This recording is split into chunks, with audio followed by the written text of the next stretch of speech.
And one of the traditions, she told me, was that she has to slice off a very precise amount from the top of the turkey before she put it in the oven. Tradition said that there would be blessings and good fortune the following year if she sliced off the top of this turkey. And her granny said to her, well, all I know is that I used to have to cut the top of the turkey off because my oven was too small to fit it in. I haven't got a clue why you lot do it.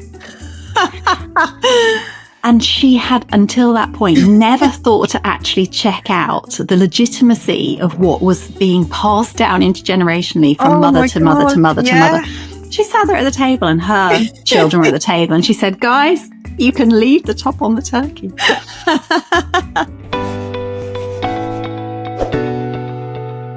Today on Parent Unplugged, I'm joined by Emma Reed-Turrell, a psychotherapist, author, speaker, and host of the brilliant podcast, Best Friend Therapy. She's written 2 books, What Am I Missing? And Please Yourself, How to Stop People Pleasing and Transform the Way You Live Life. Since Christmas time is when so many of us feel pressure to please everyone else, family, friends, and even our kids, I thought Emma would be the perfect guest to help us talk about boundaries, authenticity, and how to enjoy the festive season without losing ourselves. Emma, thank you for joining me on the podcast. It's a pleasure to have you here today. Caris, thank you so much for inviting me. It's such a joy to be here. And yes, I mean, this is a hot topic, isn't it? Christmas Absolutely. And people pleasing. They go together like turkey and stuffing. I know, they really do. So Emma, can you start off then and just tell us a little bit about your journey and what led you into psychotherapy and eventually writing the book, How to Please Yourself? Yeah. Okay. Well, yes. Where shall I start? So I suppose when I look back, I mean, I am a recovering people pleaser. Right. So life initially just took me on the conveyor belt of keeping everyone comfortable, making sure people were happy, ticking boxes, doing the things that I thought were expected of me. Fast forward that through a kind of education. I went to Cambridge University. I hated it, but it was a box tick. Yeah. I moved on. I went into sales and marketing. That was part of what we called the kind of milk round at university. So you were drawn into a career without very much thought, really, or consideration for what I needed. Well, the people pleaser in me was only too happy to oblige. 10 years later in sales and marketing, and I think I had, well, certainly some kind of what I call now breakthrough. I think at the time I understood it as a breakdown. That saw me leave that career entirely. I got interested in counselling. I started to have counselling. I started to wonder, how does anyone get through life without counselling? And one thing led to another. And it went from being self-development, personal improvement courses to a diploma, a degree, a qualification. And now I'm in private practice. So again, it was an evolution, but it was the start of me doing something for me. Now I've been doing this. I've been seeing clients for nearly 20 years. Wow. I still love it. I still feel like I'm finding out about myself every day. And it's such a privilege to work with clients on their journeys. I still come up against people pleasing for sure, particularly around times of year like this. But I guess that's brought me to this point. The book maybe was the natural evolution of that. You know, I wrote it during the first lockdown back in the COVID period. And it was a space for me to kind of really go and rather than be a listener, which is what I'd become, I wanted to start to kind of share the things that I'd heard over and over again, the patterns that people were bringing to me to say, you know, well, what is it about this? And how come I can't kind of say no? And this thing called boundaries. I ended up writing the book. It served me just as much as I hope it served other people who read it. And people still come to me and talk about it today, which is a joy. So thank you for being that very person today. Wow, that's an incredible story. I always think it's so powerful when your own story sort of transforms like that and it's your life becomes your work. Because when you've experienced it yourself, I think that passion really comes through. And that does come through in the book, actually. Oh, thank you. Yeah, you're right. It's a kind of mission. I think I got on a soapbox very high up on a high horse. And I really wanted to speak about this people-pleasing myth, particularly the fact that I think it doesn't really please anyone. No, it's so interesting that, isn't it? So many mums in particular then describe themselves as people pleasers without even realizing it. Why do you think the festive season in particular can bring that out all the more? In mums especially. Wow. I mean, it's a pinch point, isn't it? I mean, the point that we're recording this, my daughter has already delivered a PowerPoint Christmas list to me this year. Wow. Which, hats off to her for her ingenuity and creativity skills. But Yeah. there is suddenly, beyond that, the lists, there's the children whose dreams and wishes I'm going to try and fulfill. There are parents, there are extended family members, there's, the school groups, there's my friends, there's the nieces and nephews. There's this huge community surge of expectation around how can we make this, quote unquote, magical. I suppose in some respects, I'm lucky now. My kids are nearly 12, nearly 15. They're looking at Christmas quite differently. But I can actually remember the point at which my daughter realized there was no Santa. And if there are children listening to this, I don't mean it. There is. But this is, she said, that point at which she realized there was no Santa. And I felt a wave of satisfaction. I was like, no, you're bloody right. I'm the one that's been doing it all. I want the credit. I want to stop writing Santa's name on the gift labels. This doesn't just happen overnight. This is an act of labor and love to try and deliver something that's going to be really meaningful. So I think there's just huge amounts of expectation, plus something that I refer to as tradition in the book, otherwise known as peer pressure from dead people. And that sense of this is how it's always been done and this is how it must be ever thus. We don't often update those cultural expectations around Christmas, even though, 2025 certainly looks different to how it did when I was a kid. I mean, that's a powerful term there, isn't it? Is peer pressure from dead people? Because you're right. It's those traditions that we carry forwards without sometimes even stopping to consider if they're working for us. We feel this obligation to live out what was done historically. And I think, there's a lot of people pleasing in that, isn't there? We just feel that we need to be in this role to make sure everybody else has this quote unquote perfect day. Yeah. And that is a lot of pressure. Yeah, it's a huge amount of pressure. I actually, can I share a story that I talk about in the book? I would love you to. Okay, well, there was a client I had who, in the spirit of tradition, she came to me, she was stressed out, she was anxious, she had the expectations of Christmas were just mounting up on her plate. One of those expectations was to host the Christmas dinner at her house.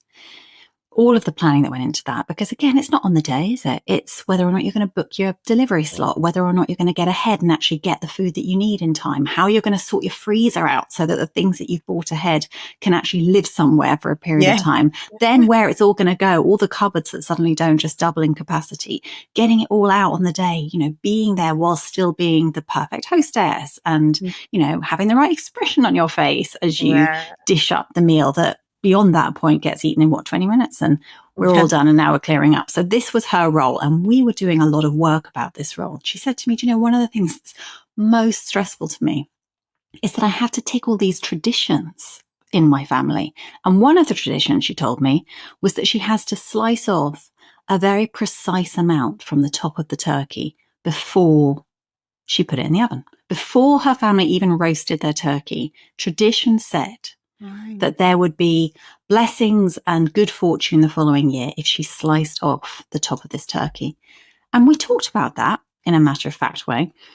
And then we said, does that still fit today? Do you need to kind of keep up that tradition? She said, I don't know. It's something about good luck. I guess it's superstition. Well, I challenged her, as I often do with people pleasers, to go and find out just how valid some of those expectations really are, particularly, as I say, in this day and age. So she went to her mother and she said, this thing about slicing the top of the turkey off, it just adds another layer of stress because, it dries out or it burns and I don't see why we have to do it and it feels like such a waste. And don't we need to update some of these traditions? And her mother said, I totally agree with you. I don't know why we do it, but we do it. I've always done it. It's just something we have to do in our family. We just have to kind of deal with it. So she did it. She carried on. Her grandmother sat at her dining table on that Christmas day. And she had raised the courage to say, Granny, this thing with cutting the top of the turkey off, is it something that we can have permission to kind of let go of so that we can just have one less thing on our plate when it comes to actually, figuratively speaking, what we're doing in terms of the Christmas load? And her granny said to her, well, all I know is that I used to have to cut the top of the turkey off because my oven was too small to fit it in. I haven't got a clue why you lot do it. And she had, until that point, never thought to actually check out the legitimacy of what was being passed down intergenerationally from mother to mother to mother to mother. She sat there at the table and her children were at the table and she said, guys, you can leave the top on the turkey. Because this is the kind of thing, you know, and that's a lighthearted story, and one that I absolutely love because you don't forget that one. That's a brilliant story. But it's just that piece about, do we ever check out whether the things that we're doing to keep people happy at Christmas are the things they even care about? Yeah. You're so right. We don't, do we? And half the time we don't know why we are doing those things. I can, as you're saying that, think of a story in my own household where in our stockings growing up, we would always get an orange and a walnut. Okay. I'm going to say I don't know why. Okay. But I eventually decided probably about a year or two ago that I was going to stop putting it in my kids' stockings just because I don't have walnuts or oranges in my house. It's an added thing to remember to buy. And you're so right. I need to ask the question, where did the tradition even come from? Yeah. But for years I did do that. It was an added thing I had to remember because it's just what you do. Yes, it's just what you do. You're so right. I had this is sort of, again, something that I share with clients now, but we had a bit of an epiphany in my family, probably around, I don't know, maybe it was, actually probably was something to do with post-COVID. You know, when COVID had reset everything because Christmases were suddenly, well, they were chaos and they didn't look anything like Christmases that had gone before. And when we came back together the following year, we took this moment to say, you know how there's this ever increasing list of things that we have to do for Christmas, because here are the things that my grandparents used to do. And then here are the things my mother used to do. And here are the things that matter to me. And actually, here are the things that the kids really care about. And this is this just ever increasing list of things. What if we just ripped that list up, scrapped it completely, and went back to basics and said each person can put one thing on the list that really matters to them. Yeah. And those will become our new list. And what was amazing about that was that all of the things that I had been doing, you know, well, you absolutely have to have a Christmas pudding because that's just what you do, isn't it? And you have to have it, and you have to have it served with custard, and it has to also be served with brandy butter, and it has to be served with some kind of cream. And these are the things you have to do. Not one person in our family likes Christmas pudding. And yet every year here I was turning that out onto the table and people were kind of dutifully having a mouthful. But what my daughter really cared about was crackers. And crackers was something that occasionally, if I could remember them, I would. But that she really cared about.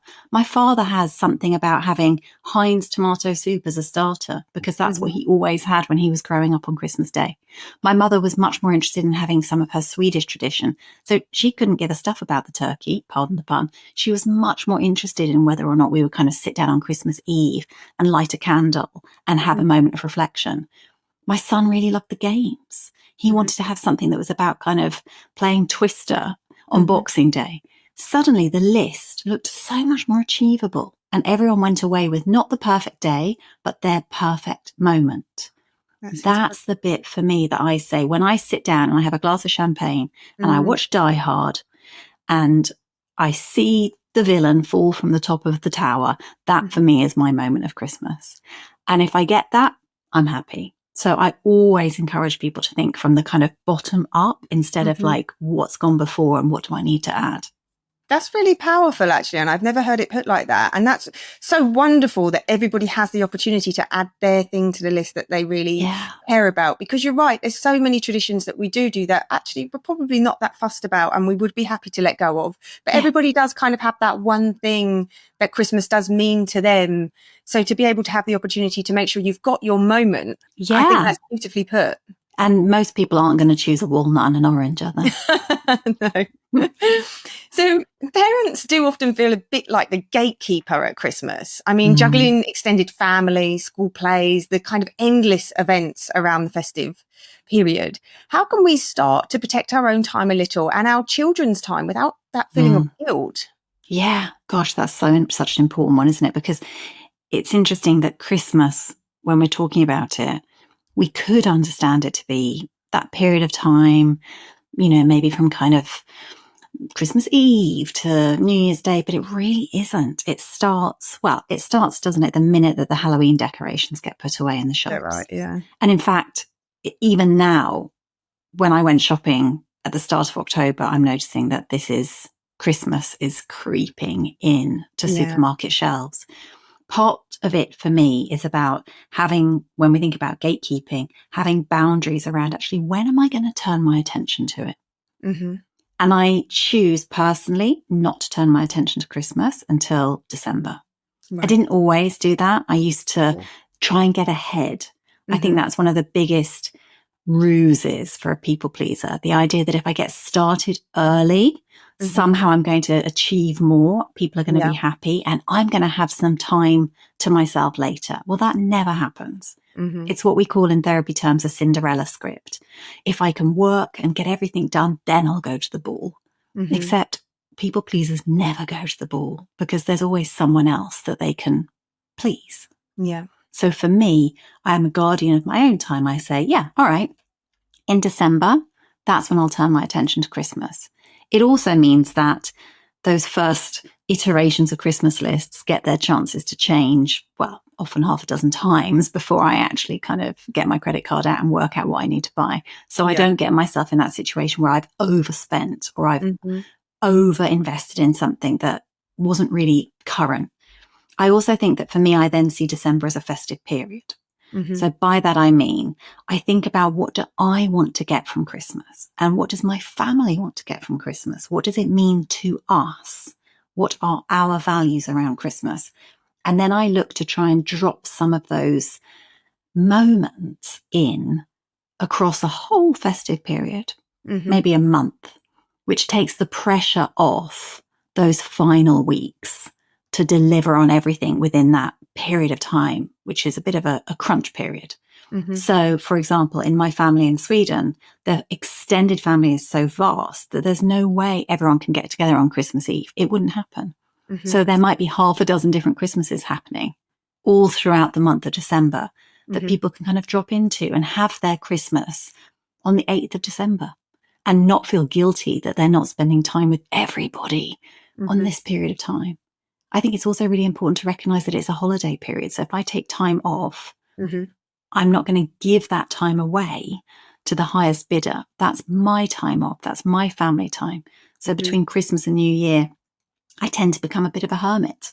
This is the space where I actually want to kind of bed in and hunker down and be with my family.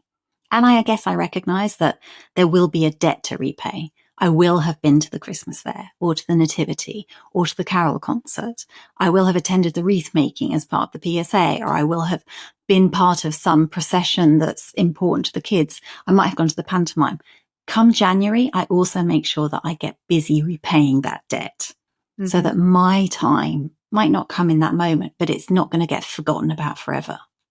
Okay. So what do you mean by that? You would allocate some quiet time in the January? I might even book a spa day. I mean, I've done that before, and that's really helped me, particularly in those moments where, let's be honest, we're doing something we don't want to do that's to do with Christmas. And it might be that there's a particular event that we have to attend, or there's someone whose company we have to be in who might not normally be part of our lives or even fit our values anymore.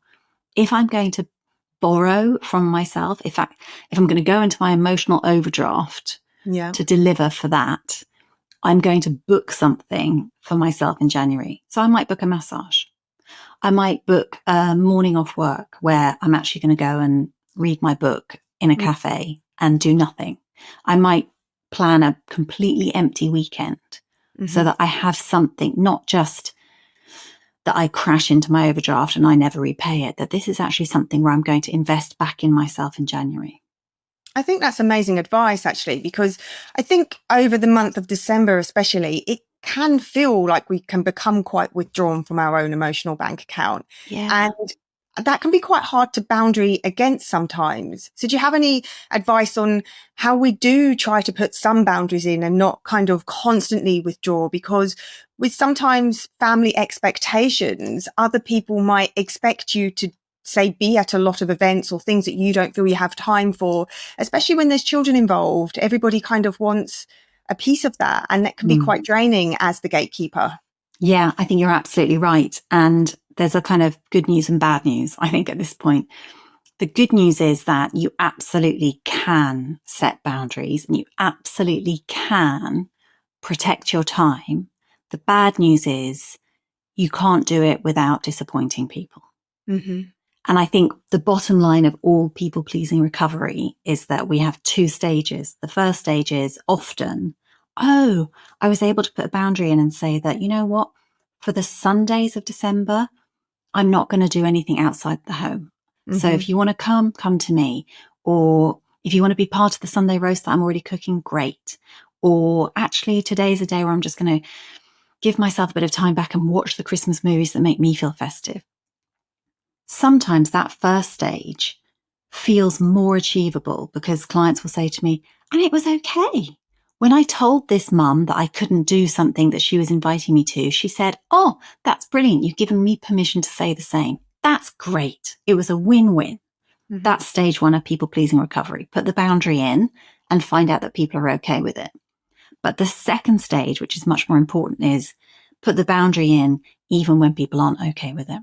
Mm-hmm. So even when that mum says, oh, but this is so important, and we really, really, really wanted to see you. Or when one of those family members says, but this is our only weekend that we're in the area and I'm not going to get a chance to see you before Christmas. Or when that friend says, but I've got a gift for you. When you know that you're going to disappoint that person and you still put the boundary in anyway, because nothing's changed, your boundary is just as reasonable. The only thing that's changed is their response. Yeah. And the responsibility for their response is theirs. Mm-hmm. So long as what you're offering feels reasonable to you, it's okay if it doesn't feel reasonable to everyone. But part of this is about resetting the idea that we're going to be able to do it without disappointing anyone. That's not possible. If it was that easy, we'd all have done it by now. I think you're right. I think that's the hard part to get your head around, isn't it? It's the hard part to sit with because ultimately we don't want to disappoint people or hurt family members. But sometimes to protect ourselves and our own mental well-being, sometimes you do have to hold that boundary and it can be really challenging. Really challenging. And I would really encourage people to think about that feeling that often emerges that gets called guilt, but that I would probably reframe and call something else. I might call it tension, as in, I want this thing and I want this thing. I want 2 things.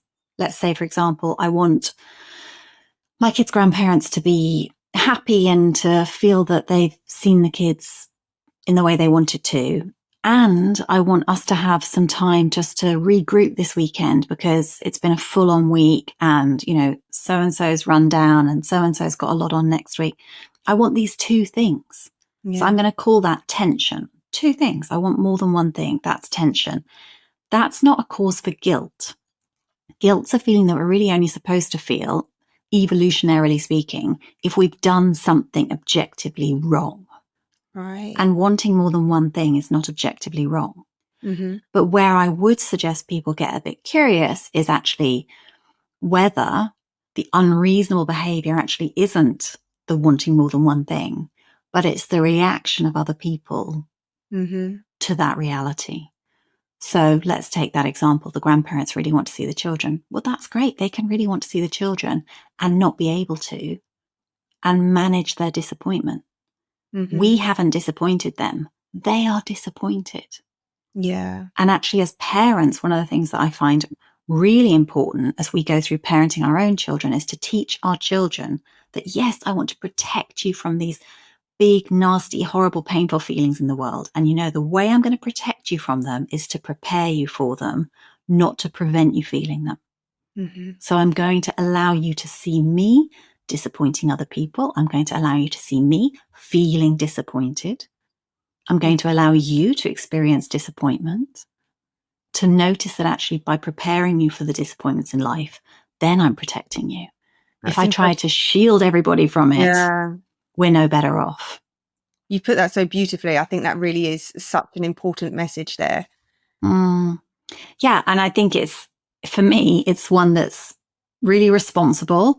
And if I'm honest, as this recovering people pleaser that I am, I needed a bit of a permission to stop people pleasing that wasn't just, it's okay to be selfish.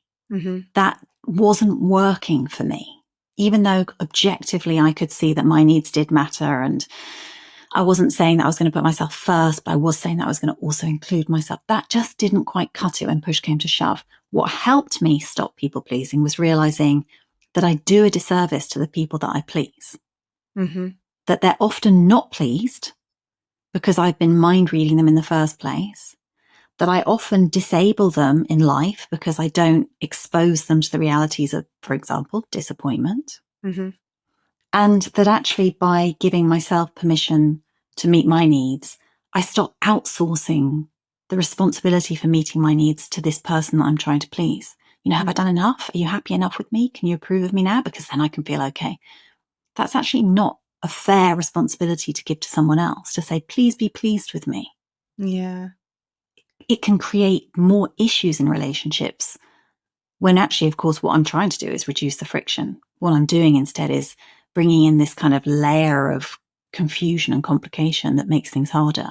Yeah, that's incredible. And a cycle I think a lot of people are in that they don't necessarily even realise. No, completely. I think this is the bit where we think that we're good people, nice people, kind people. Yeah. That's what this is. Is it what? Why wouldn't I want to help? Isn't it nice to be nice? Some of the backlash I actually got when I published the book was, can't we just be nice people?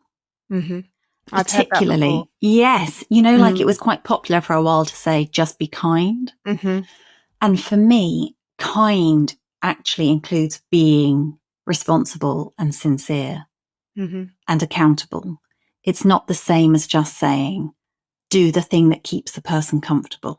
That doesn't feel very kind in the long run, particularly, I come back to this, particularly as a parent. When I see my children open their presents on Christmas Day and the Lego set isn't quite the right one, and my son is disappointed, it's really important that he is allowed to have time and space to be disappointed, that I don't jump in and say, oh, but I tried so hard, or, oh, but isn't it great anyway? Or, oh, this one's actually better than the other one that you wanted. Or, oh, that doesn't feel very grateful. Or, that's spoiled behavior. None of that. It's actually, of course, you feel disappointed. You didn't get the Lego set you wanted. Disappointment is an appropriate feeling, and you don't have to manage my response. That's my job. Yeah, I get that actually. And I think that's something that a lot of adults, I think, do struggle with, certainly around the festive period. And I think it's quite common that you would hear a lot of responses that child is being spoiled or their reaction is inappropriate, rather than actually holding space for that feeling and emotion for them. Yeah. Well, I certainly had it. I don't know about you, but I certainly had that sense that if you were given a gift, you absolutely have to show how much you appreciate that gift. And for me, there's a difference between showing that I appreciate the intention behind the gift and by the difference between that and pretending that this gift has made me happy when it hasn't. You're so right. There is a difference there.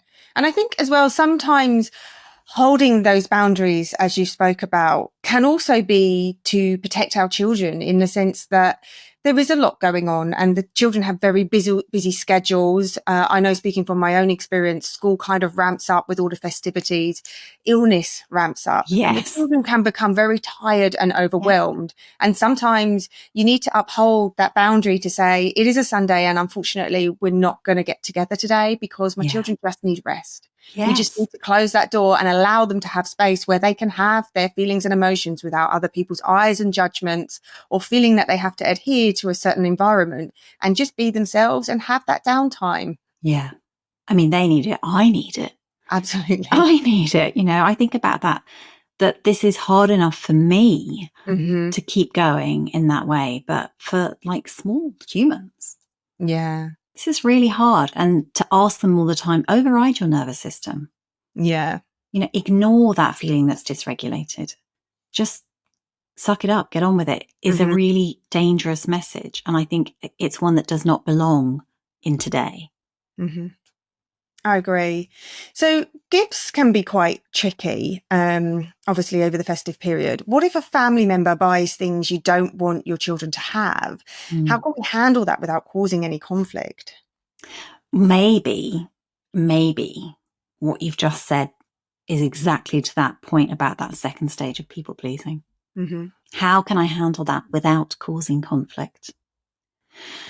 Maybe it's more realistic to ask ourselves, how can I handle that whilst taking a responsible approach to the potential conflict it might cause. Yeah. Maybe it's not within our gift to avoid conflict. Yeah. And perhaps it's about having the courage to accept that there may be a repercussion of us saying no. And that becomes our choice then. You know, one of the things I talk about within the context of people pleasing is say yes or no, do it or don't do it, but don't resist. By which I mean, if it's a yes, it needs to be a freely given, volunteered yes. That's fine. That's great. Crack on. And if it's a no, it needs to be a sincere no. Where I see much, much more conflict is when we say yes, but we mean no. They've given the gift. We're not happy with it, but we don't feel that we can do anything about it. And now what we're going to do is create that resistance and resentment in the system. And it's going to leak at some point. You know, at some point down the line, there will be a repercussion. It's just that by that point, it's out of our hands. Yeah. And it often makes much more mess. So how do you recommend saying no gracefully? Well, I wonder if it's about showing your workings out. Sometimes I say, rather than try to come up with the perfect line that's going to avoid that conflict, what about if you let someone know the thought process as well as the conclusion, which could be something along the lines of, I'm saying this and I'm really mindful of the fact that this is a gift that you bought with all positive intentions. And what I really don't want to do is create conflict. And I'm also aware that I have to be honest, because being honest is more important in this relationship, hopefully. And so I find myself in a position where what I'm saying is, thank you for the intention. And it's not a gift that we can accept because. And the because doesn't have to be a million reasons. It can be the honest reason. Because we've made a decision that my son isn't playing with guns. Because in our house, we've had experience of giving the children recorders and none of us make it past New Year. Yeah. Spoken from the heart, you know, or whatever the reason is. It could be on behalf of your child. That's a gorgeous present. She would have loved it last year. She's in a totally different space now. You want to know that. Would it be okay if I swapped it for something else? In my house, we have a present drawer, which a friend of mine taught me about. She had children long before I did. And she said to her children, if you can, with grace, accept gratefully a gift that's given to you, and then say to me quietly, Mummy, can I put this in the present drawer, swap it? Then she said, we can put it in the present drawer and swap it. So it goes in the drawer, it gets regifted at one of, you know, umpteen birthday parties. And we find something that's more fit for purpose. And somehow that just means that what we're trading then is the essence of a gift giving. It doesn't have to be about the item. Yeah. And that's a beautiful way to deal with it, isn't it? Because it's going to happen. People obviously give gifts with the best intent, but unfortunately there will be gifts that aren't necessarily appropriate sometimes. Yeah. Or, you know, sometimes age wise or for whatever reason. So I guess you still need to hold your boundary with that as a parent. Even though somebody's given it to them as a gift, it can be very easy to think, oh, well, I'll just give in and I'll let them have that. But if it doesn't sit with your value system as a parent and you don't want them to have that gift for whatever reason, I'm just trying to think of an example from my own household, maybe like gaming. My kids quite like gaming, and my dad one year suggested getting my children a PlayStation, but I just felt like I really wanted to hold off until I felt they were that bit older. So again, we kind of had to politely decline that, you know, it's an amazing thought. Thank you so much. But I just don't want them to have it, you know? Yeah. And isn't that enough? I mean, that for me feels that there's a kind of bottom line to that people pleasing part of us, that we forget that that's enough. That's a good enough reason. You don't actually have to have kind of nice guidelines or clinical evidence that says that the reason for my decision is sound. And you can just say, yeah, it's not how we do it. And that can be enough. Yeah. I had a sort of similar situation when my daughter was a baby, and you can hear the judgment in my voice already. When my daughter was a baby, one of her grandmothers bought her a leather jacket. Mm-hmm. And there was no way I was going to dress my baby in a leather jacket. And I couldn't even really have put my finger on the reasons why not. Mm-hmm. It was just not going to happen. You know, she's going to be wrapped in things that are kind of soft and cozy and befitting of a 6-week-old. Yeah. She's not going to look like a kind of mini Swiftie already kind of glammed up, engaging with the world as if she's a grown woman. Mm-hmm. And I really had to wrestle with some of that. It's like, what is that judgment that I'm holding? And then I let it go. And I said, thank you. And I never put her in the jacket. Mm-hmm. And had that come up in conversation, I guess I probably would have had to say something along the lines of, yeah, like if they make it in a, I don't know, age 20, we'll think about it. But it was a really difficult one. It just didn't sit well with me. And why would it? I'm a totally different person. And we're allowed to be different people. And these are our children. They aren't actually community children. Yeah, I think that's a really valid point, that we are allowed to make those decisions and have those feelings on behalf of our children. And that is okay. And that is enough. There doesn't always have to be a big, long scientific explanation as to why you feel the way that you do. You are entitled to hold that boundary, and that in itself is enough. Yeah, I think it's essential. I think your children need you to know better than them in those situations. You know, how often are children kind of lovingly sugar charged before they're sent home, or, you know, given something that's just not applicable to their life stage. They aren't, and they can't be expected to say no thank you to that last chocolate bar. They really need us to do it for them. So, Emma, you've given us lots to think about in this episode today. Do you have any final words of advice for the listeners today on what can help them through the festive season with people pleasing? Wow. I mean, if I did, I think I should probably just write another book that's called How to Survive the Festive Season as a People Pleaser. I think, next one. Right, that's totally fine. I can nail it. And we can do one for birthdays and christenings and bar mitzvahs.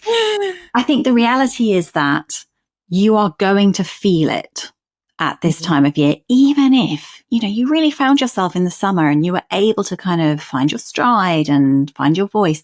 The reality is we are going to feel it, because around special occasions, expectations ramp up, pressure increases, and when pressure increases, our nervous system will default to its most familiar setting. And if you have survived, and let's be honest, people pleasing is a coping mechanism. It's not a choice that we're making with free will. If you have survived your family system, your early years, your teens, your first job, your relationship with a set of people pleasing strategies, they are the ones your nervous system is going to offer you when it comes to something like a festive period. So the first thing we need to do is acknowledge that this is one of those times where I'm going to really feel the pull to please. Naming it to tame it. That's part of what we're trying to do. We're trying to acknowledge the fact that, oh yeah, I know this voice. This is the one that says if I don't have the tablescape from Good Housekeeping, I'm somehow failing my family. So I'm going to recognize that. Then I'm just going to put a bit of wiggle room between me and those thoughts, which means that I might just take a beat, take a minute before I make that decision, take a walk, step into the garden, feel some cold air on my face, and then come back and ask myself, is it as important as I thought? I might also acknowledge that there are going to be moments of tension and friction and conflict, because that again is part of Christmas. You know, goodwill to all doesn't necessarily materialize. I would say aim for perfect moments, because we can aim for those. We can aim for something that makes you feel really, really satisfied and that you know is a fabulous moment for your family, whatever that looks like for you. But don't aim for a perfect Christmas.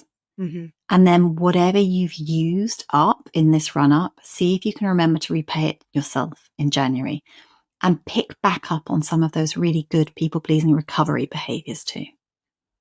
I love that.